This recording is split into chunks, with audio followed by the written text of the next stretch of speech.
Bonjour et bienvenue sur Boulevard BD. Aujourd'hui, Terre, tome 2, retour au Jupiter.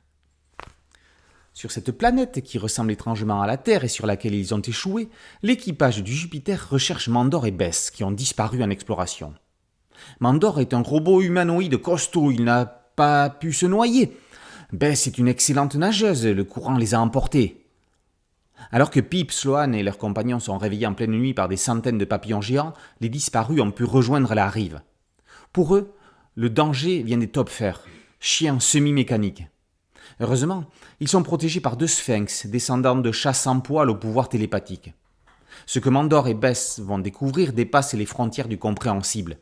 Ils tombent sur le Jupiter, leur vaisseau, mais dans un état de rouille et de délabrement avancé comme s'il était échoué depuis une éternité.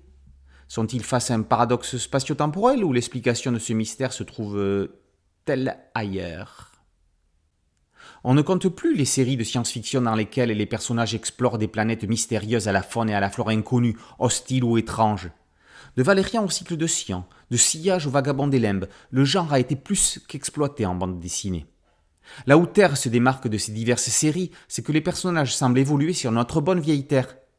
Sauf que, si elle est effectivement vieille, elle ne semble pas si bonne que ça. S'il n'y a donc pas de grosses surprises concernant la flore, du côté de la faune, ce n'est pas la même chose. Felinae Mysterium.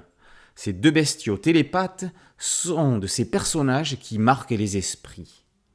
Ce ne sont pas vraiment des chats. Ils mesureraient une 50aine de centimètres pour une 60aine de long. Leurs corps sont dotés d'une membrane élastique beige et d'une fine fourrure.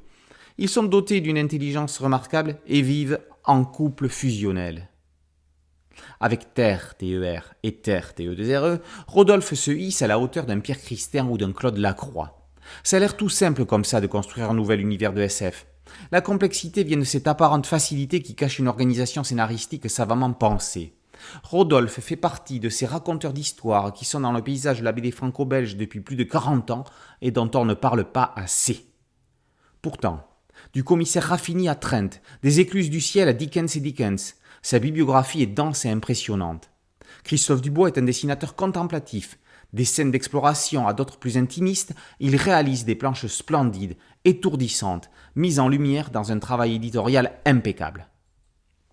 Une intégrale de Terre, TER, le premier cycle, est parue récemment. Aventure, émotion, réflexion sur l'avenir, Terre signe le renouveau de la SF grand spectacle. Le cliffhanger final fait rebondir l'action et attendre avec grande impatience la fin du triptyque prévu pour la fin de l'année. Terre, tome 2, Retour au Jupiter par Rodolphe et Dubois est paru aux éditions Daniel Maguen. Boulevard BD, c'est un podcast audio et une chaîne YouTube. Merci de liker, de partager et de vous abonner. A très bientôt sur Boulevard BD. Ciao.